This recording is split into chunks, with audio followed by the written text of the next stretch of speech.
الان همین آقای توماش صالحی که حکم اعدام داده قاضی واسش، خب این آدم که قطعا توماج صالحی امثال من اصلا بیخ قبول نداره، ما رو که آدم حکومت میدونه،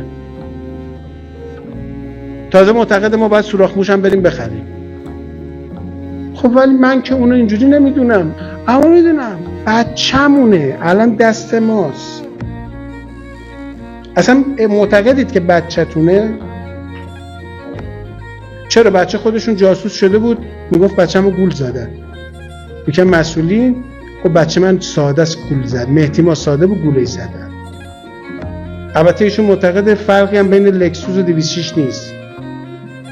بعد داداش شما 2 هفته نشده به ما گفتید با امام جمعه برخورد مومنانه کنه، 1000 میلیارد تخلف مالی تو خونش بوده.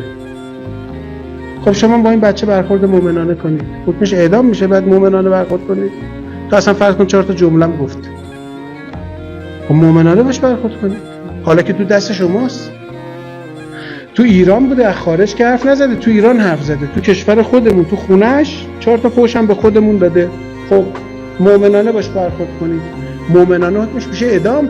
بعد حالا خوبه دیوان رفته حکم نقض کرده، بعد قاضی ارشادی بوده، من میخوام نفهمم تو عقل مقلم داری چیه، حالت خوبه؟